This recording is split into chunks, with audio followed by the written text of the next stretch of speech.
Then we want to talk about Schlomite, and this is one of the topics that most people have arguments with or disagreements. In any disagreement and in any anger or argument, there's no black and white how to solve it. There's no book that says the book of solutions.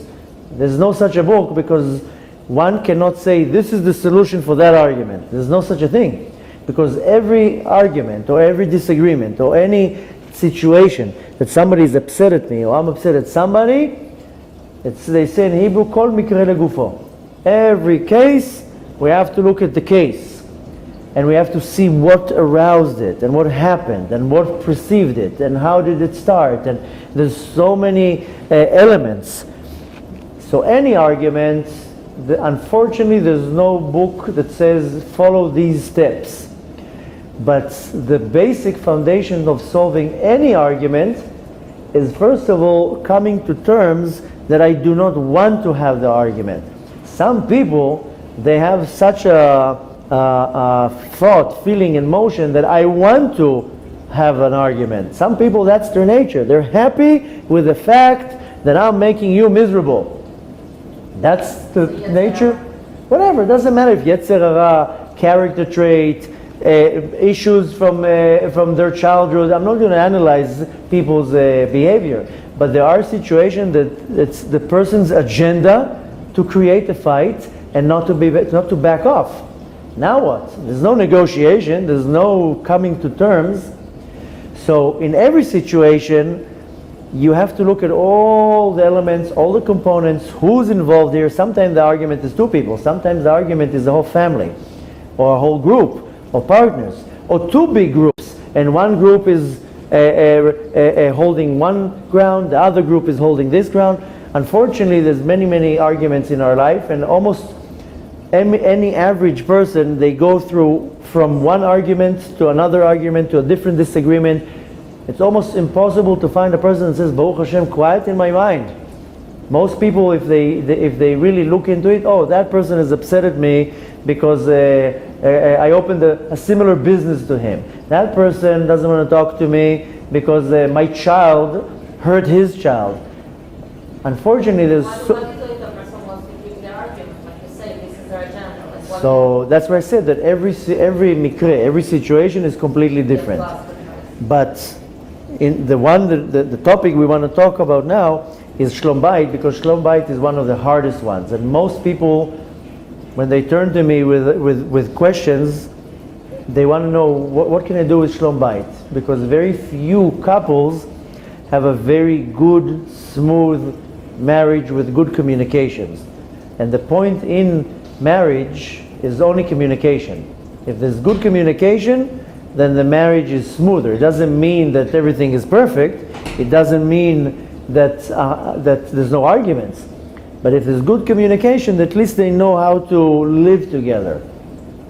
Now, I'm not going to analyze right now the ones who are holding that they won an argument. We're not going to talk about it now, but there are many cases that some side wants to create an argument, wants to create a fight for whatever reason, and there's no answer, there's no black and white answer that says, oh, do A, B, and C, because each situation is completely different. One situation, the husband or the wife, they want revenge. The other situation, the person wants money. The other situation, the person wants control over the kids. So there's no black and white. Now I want to talk about the concept that why do a lot of couples, and you can apply it to any type of argument, it doesn't necessarily have to be with Schlomite, but most of the arguments, they occur only because of an ego, only because I'm not willing to be wrong. And unfortunately, very few people can see their own faults.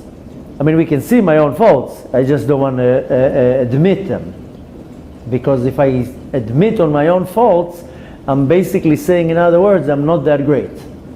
And a lot of people, when they look in the mirror, if they really look at the mirror deep, they know they're not that great. If you really look at yourself, when all the doors and windows are closed and nobody's looking at you and nobody's in the room, you know exactly where you're not good at. But most people are very scared to open that box, because they're afraid that right away they'll fall from their level and their self-esteem is going to be diminished.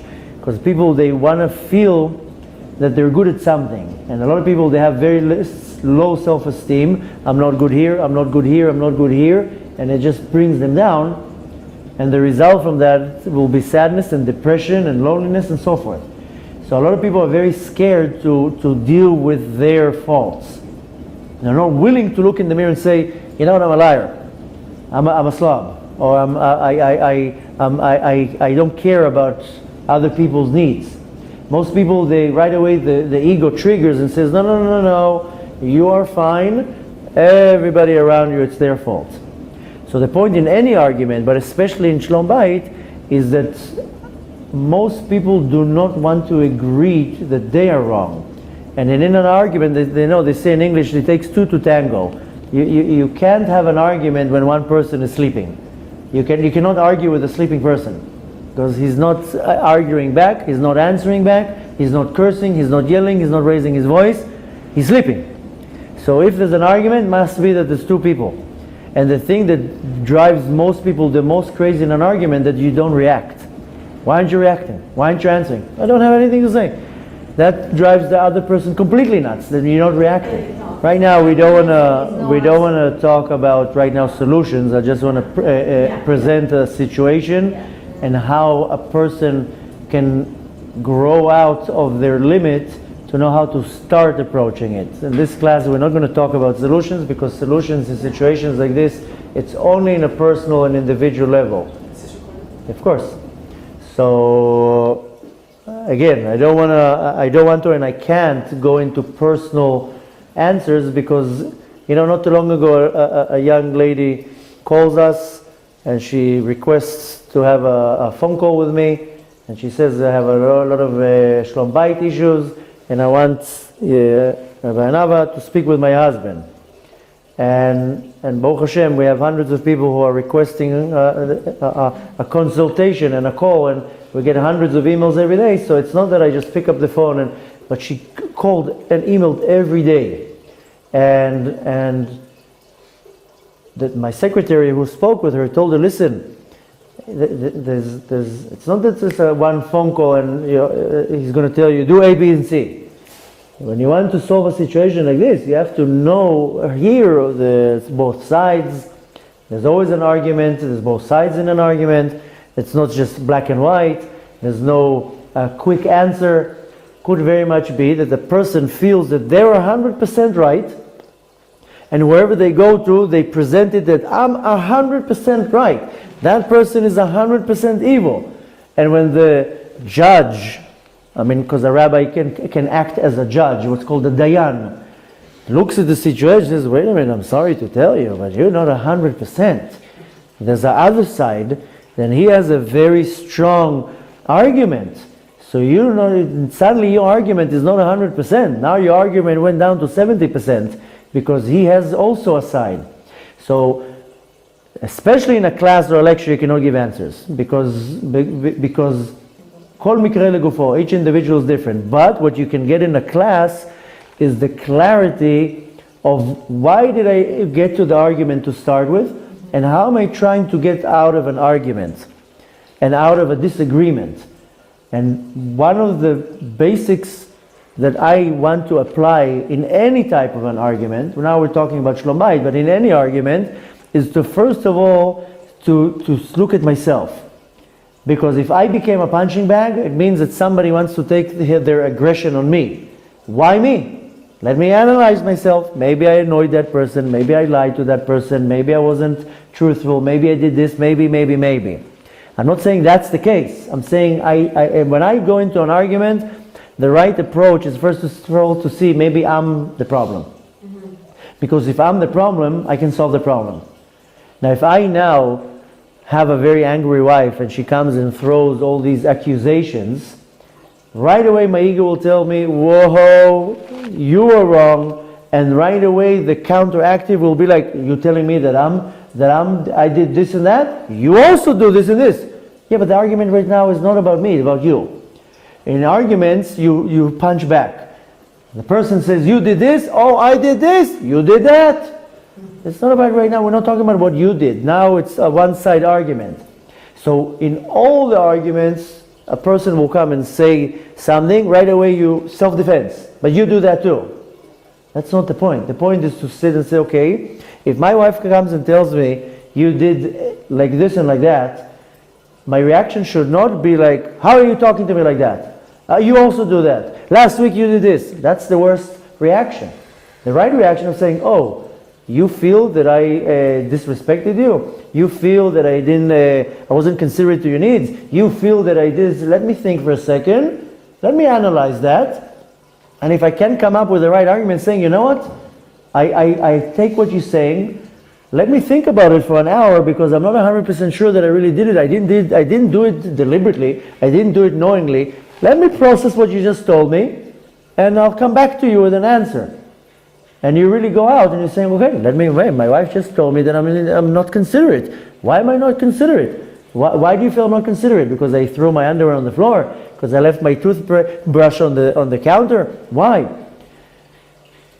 In any argument, my ego will right away trigger to put an argument and a resistance. That's first of all, my point is to take a step back and to say, if somebody is coming to me now with a te'ana, with a argument, let me see where they're coming from. Now, if I already made my analogy, and this is an ongoing thing, and I know that that person is not so stable, and the argument is coming from an agenda to hurt me or to revenge or whatever, then there's nothing to argue. At this point, there's really nothing to argue, rather to find a solution. Now, I need to come to the place to know where is it coming from. If it's coming from the emotion of revenge and anger and I want to hurt you, and from that part, then the solution has to come accordingly. But the point in any argument, especially in a Schlomite issue, is to be considerate to the other side and say, if the other side is coming, must be that there's something there. Could very much be that I will look into it and I'll find that there's nothing there, and then at least I can come and say, I'm sorry to tell you, I disagree with you, I think you're 100% wrong, because I didn't do this and that. The point in Schlomite is that it's very close to home. It's not a boss and an employee that comes the end of the day and you go home, or a neighbor that you can close the door, or anyone in that respect that you can just turn around and leave. A husband and wife, it's in the home. And in most cases, you can't avoid the other person. You sleep in the same room, they eat in the same table, and you live in the same home. I mean, sometimes it goes to the extent that one kicks the other one out of the home, while another person leaves the home. That's already, you don't want to get to that situation.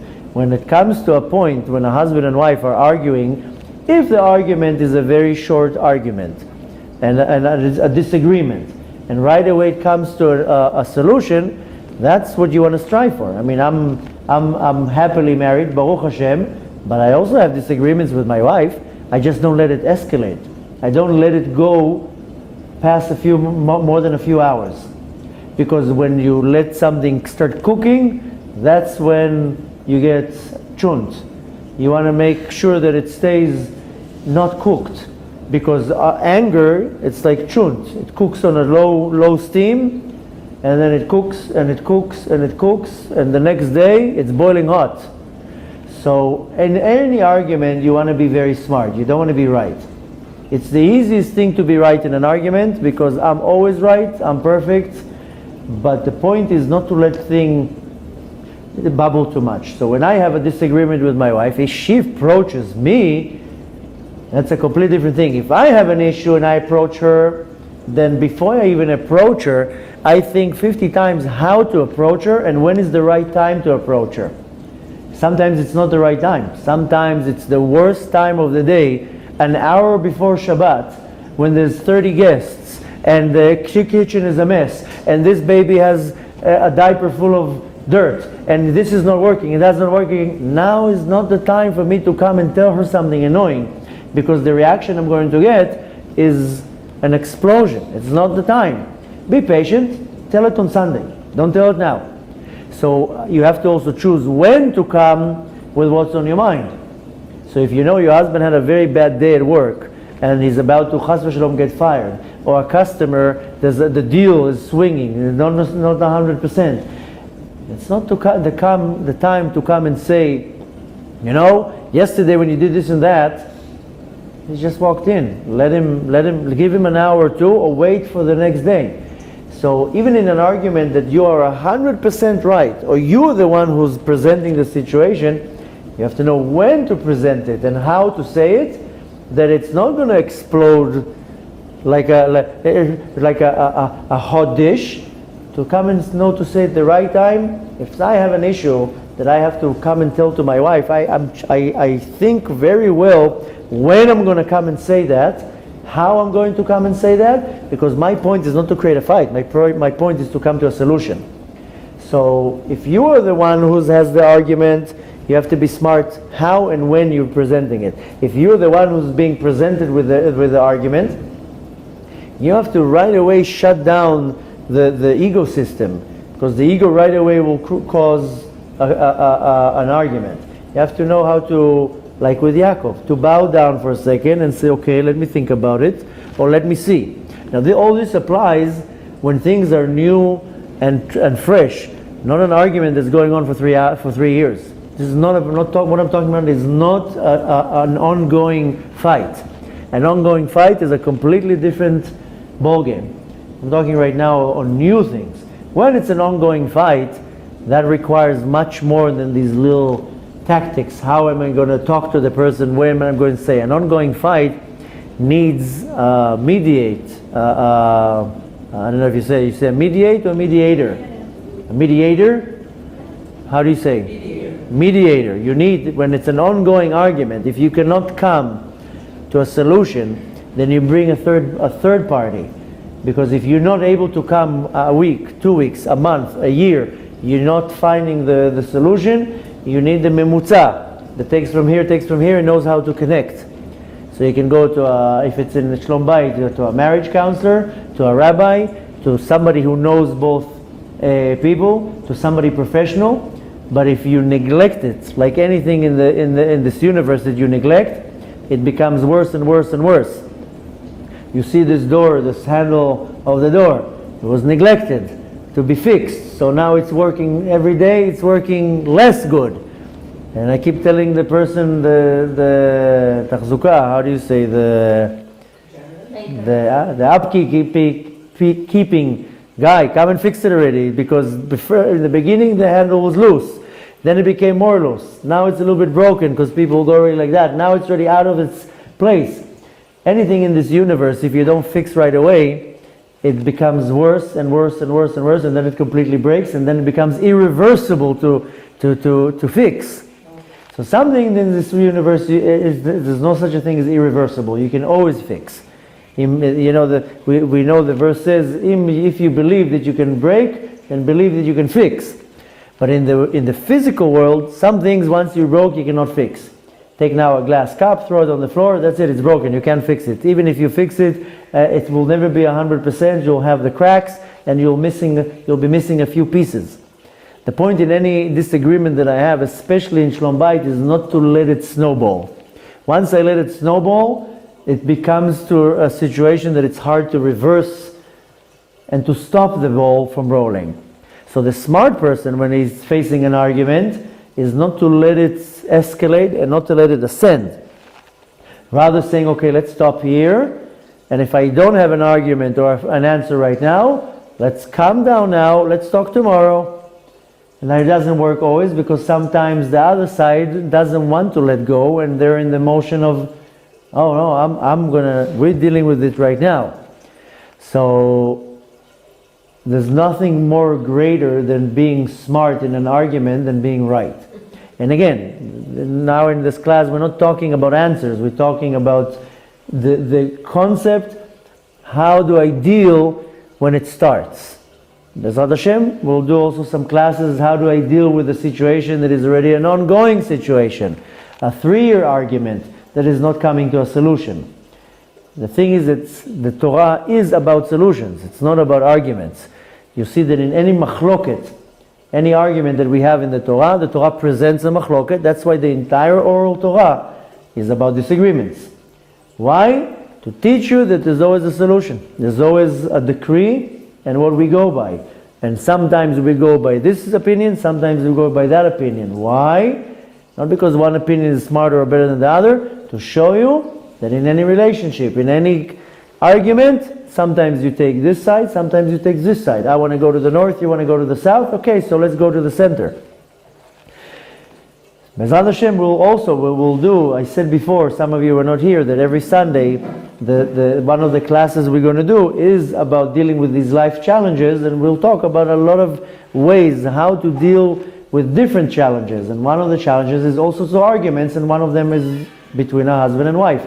And a lot of them is a very ongoing thing that can only be solved by really having both sides really approach it the right way. Because in essence, nobody wants to live with anger and disagreements. It's not healthy, it's annoying, you don't sleep well, you don't eat well, you don't digest your food well. It's all about presenting it. Some people are so stubborn that it doesn't matter what you're going to tell them, it doesn't penetrate the husk of their brain. And sometimes you trying to say it, it's never going to penetrate.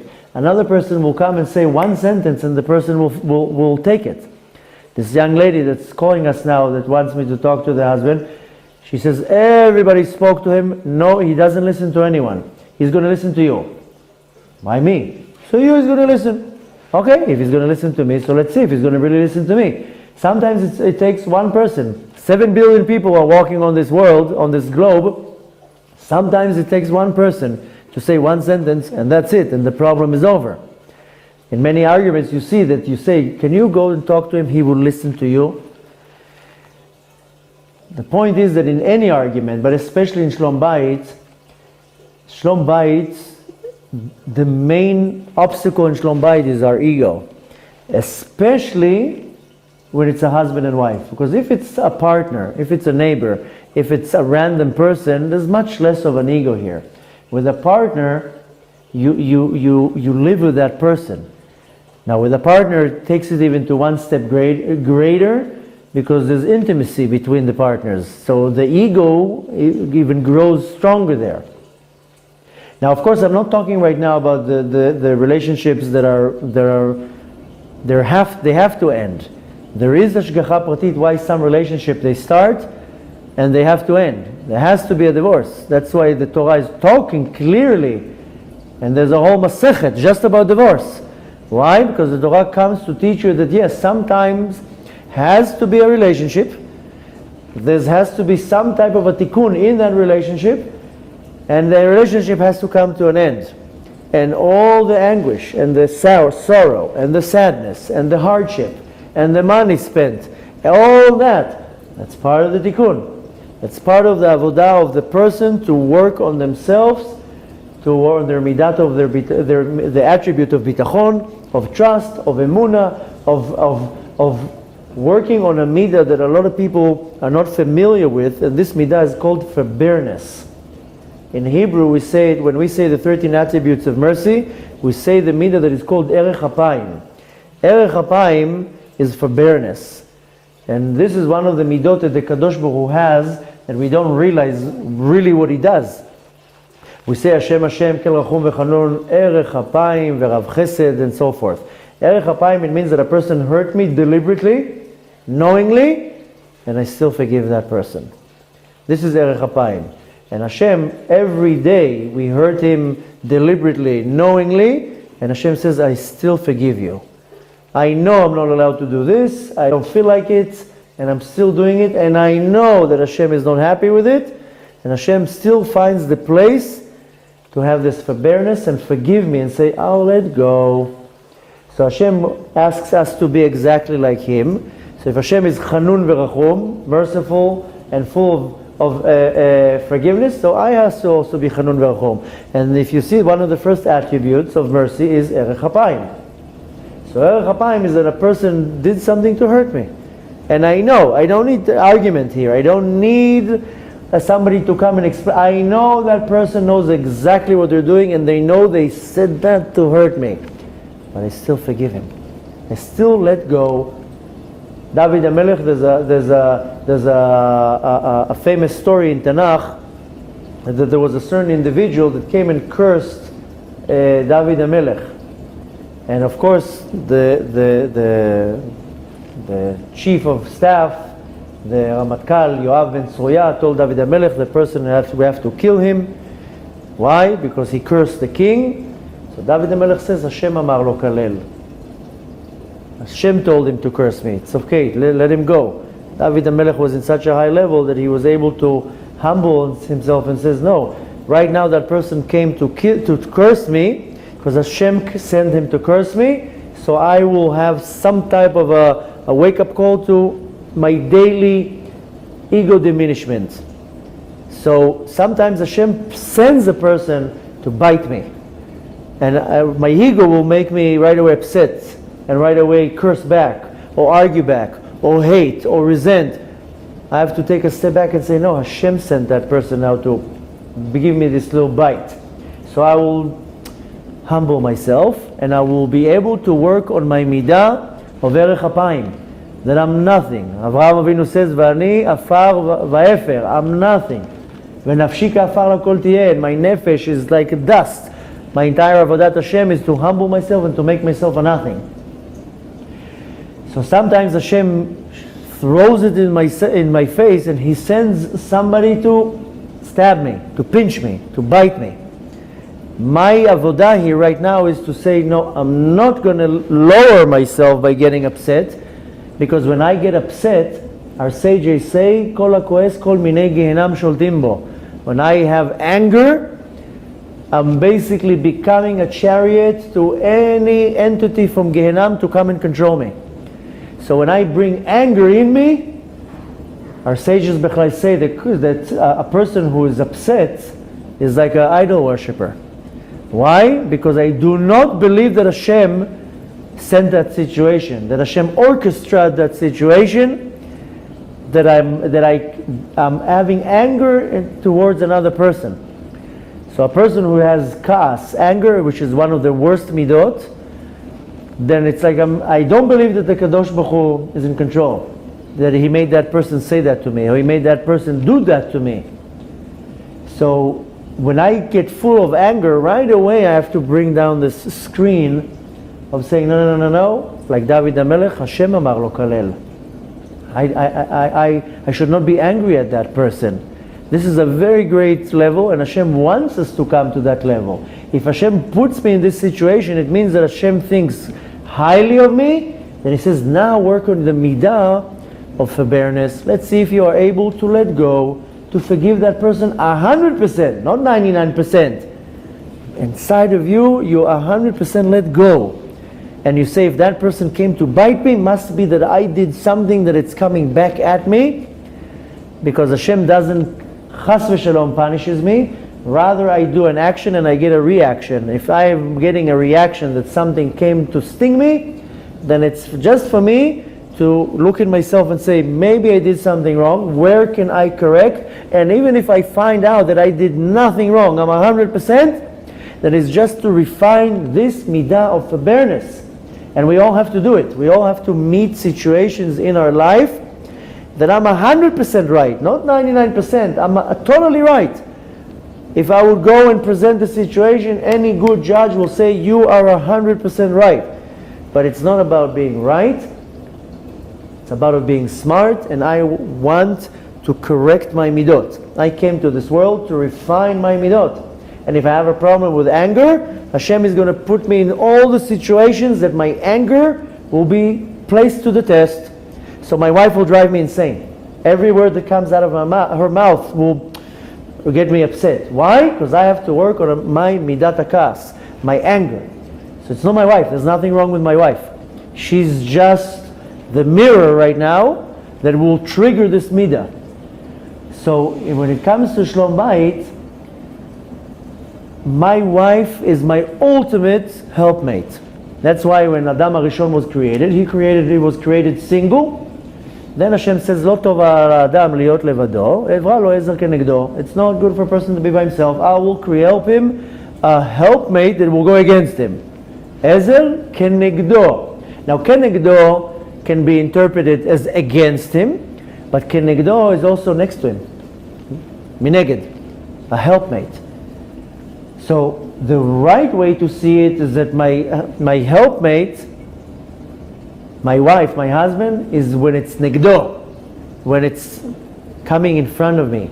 Because my wife or my husband will show me my weaknesses, and my wife or husband will show me what I have to work on.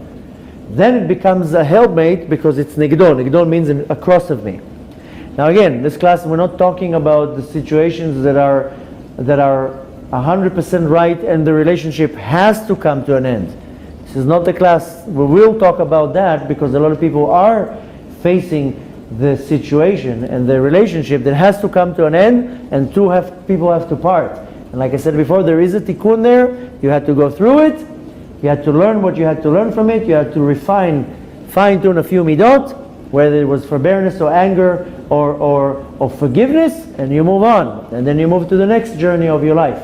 We spoke on Friday night about the journeys of Yaakov, because there was a very big question: how come a great tzaddik like Yaakov, Avinu, all his life is tragedies? First of all, his brother wants to kill him. Then he goes and works like a slave to his father-in-law. Then his love of his life, he can't marry her. Then his daughter gets raped. His child gets kidnapped. All these things, this great tzaddik, why does he have to deal with it?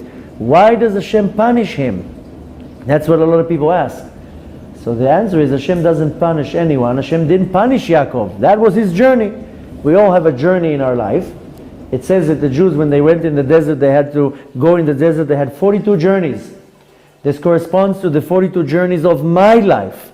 I have to go from one journey to another journey to another journey, and every time I finish, I stop, and then I start another journey. And a lot of the journeys are heartbreaking, annoying, sadness, disappointment, but that's my journey. It's not a punishment. It's not that I did something wrong and now I'm getting it back to my face.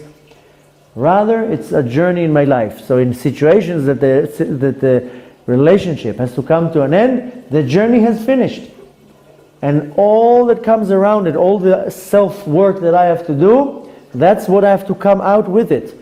My patience and my forbearance and my understanding, and accepting the disappointment and accepting the financial loss and accepting the headache and the humiliation. All this is for me to fine-tune another of my midot. Why? Because I become a much greater person after that. But today we're concentrating more on where I want to stop the dam from exploding. So when I have one little crack, if I'm not going to stop it when it starts cracking, then the crack will grow bigger and bigger, and then the dam breaks and all the water comes out. And the lesson to take from that, the action, is that it's all about my ego. And if I know how to control it, then I don't allow the argument to start even. And it's mainly with Schlomite. You can apply it to any type of argument, but Schlomite is because my wife or my husband was created, like I said, an ezer kenegdo. It comes to help me. Now, I came down to this world not to enjoy this world and not necessarily to do another mitzvah. I came down to this world to refine my midot. This is called tikkun midot. And Hashem is going to put me in situations that all my life I have opportunities to fix my midah. So all the people in my life are my mirrors. One mirror will show me that I have anger and it has to be controlled. Another mirror will show me that I have to be patient. Another mirror will show me that I have to have compassion to another person's needs. Every person is a mirror in my life. I can choose to break the mirror. I can choose to ignore the mirror. I can choose to never clean the mirror. Or I can choose to be smart, look in the mirror, see what the mirror shows me, and says, I have to work on my patience. I have to work on my compassion. I have to work on my anger. So my wife is the ultimate mirror. And I know you all have husbands, not wives, but I'm saying wife because if I start saying my husband, people will start getting all sorts of ideas about me. So I say wife, but it's applying to husband and wife. Same thing, it's exact same thing. So my wife, your husband, is a mirror. It's 100% mirror. Even if it's a relationship that has to finish at some point, it's still a mirror. Now I have the choice right now how I'm dealing with my mirror. If I deal with my mirror with respect, then I will get the most out of the tikkun, and I'll be able to refine myself to the best way ever. That's where the ego will come in and says, no, no, no, no, no, you are already perfect. You don't have to refine nothing. And that's where I fail. When I listen to my ego that I think that I'm perfect. Because the mirror is coming to show me, you're not that great. You know, there was once a very special individual who used to do shidduchim. And he used to take the bride and the groom right before the shidduch, put them in front of the mirror. Of course, it was separately. He wouldn't put them together. He would take the man, then he would take the woman separately, but put them in front of a mirror and say, look at the mirror. What do you see? I see myself. Good. Look good in that mirror and just know that you're not that great. That's it. Now go on the date. So that's how he would send them on dates. And this guy did hundreds of shidduchim, because he was able to bring down the dots, the knowledge in the person, that when I'm going on a date, I'm not that great. Because people come and they tell me, maybe you can help me with finding my other half. Okay, how old are you? What are your hobbies? Where do you want to live? And so forth. And most people, when they come to the shidduch, oh, she has to be at least 5'6", and she has to have at least this and this and that. And she can be over 120 pounds, and she can do this. What do you just described something that doesn't exist even. People come to the shidduch and they give a list of demand. Somebody once came to me with a list of that, and I told them, I'm sorry to tell you, but this creature was not created yet. There's no such a thing. You have to remove half of your list of demands. That creature is existing somewhere. But the point in shidduchim, in matchmaking, is that people come to the date, and I'm so great, so I deserve something as great as me. And when I see something in front of me that is not that great, it's not for me, because I'm so great. But if I lower myself, oh, that's a good match, because I'm here, then that match is my level. So when it comes to a relationship, is basically to humble me, to showing me, I'm not that great.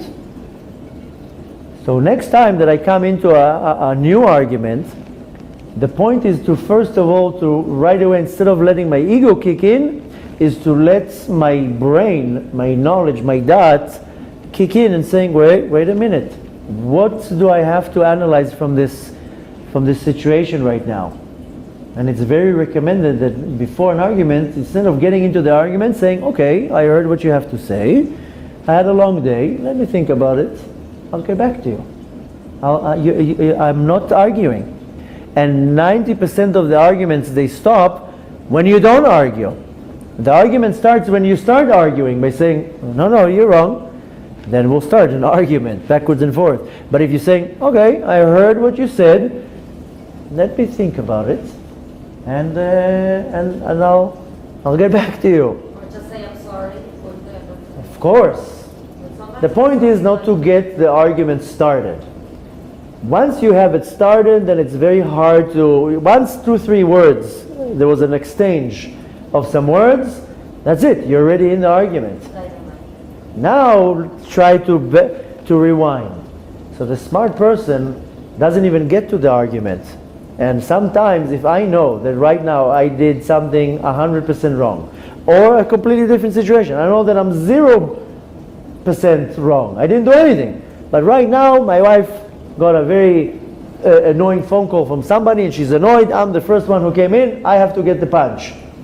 So a smart person says, okay, you're angry right now, calm down, we'll talk about it later. That's again, it's all about the ego, because the ego constantly will kick in, how dare you talk to me? The smart person says, okay, let's talk about it. Maybe I just need to shut up. Sometimes it's about just being quiet. The point, what we want to take from this class today at least, is how to avoid these arguments, not to even get to these arguments, and to understand that there's always a second side to the argument, and they also have an opinion, and they also have feelings, and if they come and present something, it doesn't mean that they're 100% right, could be that they're 100% wrong, but let's talk. The main thing we want to learn from that, and that's what we talked about the class before, is how Yaakov solved the argument with Esav by humbling himself, by apologizing. You're right, I shouldn't have taken the the blessings. I shouldn't have tricked you. You're right. Here, I'm coming with a present to appease you. Yaakov bowed down to show that he's humbling himself. So Yaakov was not coming to argue who's right. He knew if there's going to be an argument, there's going to be a fight. Esav came with an army. He came to fight. Esav didn't come with a lawyer. He came with soldiers. If Esav would come with a lawyer, they come, let's negotiate. He came to an argument. So if somebody's coming to me with an argument, I can prepare an army too and go head to head. And in any war, there's always casualties. Or I can be smart and say, okay, let's try to forget about it. As we started before by saying, the Torah, darkei noam, kol netivatei shalom. The paths and the ways of the Torah is pleasantness and peaceful and peace. And any person who is really God-fearing knows that the Kadosh Baruch Hu is not interested in an argument. Kadosh Baruch Hu is interested in a solution, and let's calm things down. And what triggers the arguments is always the ego. So what I need to practice when it comes to the argument is how I'm controlling my ego. And the more that I diminish my ego, the more I'll be able to control arguments, the more my life will be calm, because I'm going to know how to calm things down. And we see that Aaron HaKohen was such a great person. Why? Because his thing was lavi shalom ben adam lechavero v'nish liishto. And we say that every morning before we pray, there are a few things that we do that we get a reward in the world to come, but we also get a reward in this world. And one of them is lavi shalom ben adam lechavero. One of them is visiting a sick person, bikur cholim. One of them is escorting a person who died, alvayat hamet. We read it every morning. It's a Mishnah. But one of them is lavi shalom ben adam lechavero. Bringing peace between two people is one of the greatest achievements one can do. So if I'm able to go out of my way and be the third party and to bring peace between two people, then so much more. So I should be in a great level that I should know how to bring peace between me and another person. And if it takes it for me to humble myself and apologize, then apologize. If it takes it for me to humble myself by bowing, I'm not going to bow on the floor, but bowing means that I lower my ego, my yeshut. I lower myself. So there's nothing wrong with that. All our sages and all our tzaddikim and all our forefathers showed at some point that they know how to lower themselves. Moshe Rabbeinu, the greatest of all, knew how to lower himself. Everybody knew, all our tzaddikim, they showed at some point how they know how to lower themselves. What's called ani mochel mikvodi. I give away my honor and my respect. And that's a true Yireh Shamayim, a God-fearing person, and that's how we have to live our life, that the Kadosh Baruch Hu presents arguments. If Hashem would not want us to have arguments, He would create islands, and then each and every one of us would live on an island. So Hashem did not want that. Hashem created us one on top of the other. He created a system that has to be families. I mean, if you look at human beings, we're very family-oriented. There are animals that they have their baby, and the baby goes and disappears. That's it. There's no connection. Most of the animals are like that.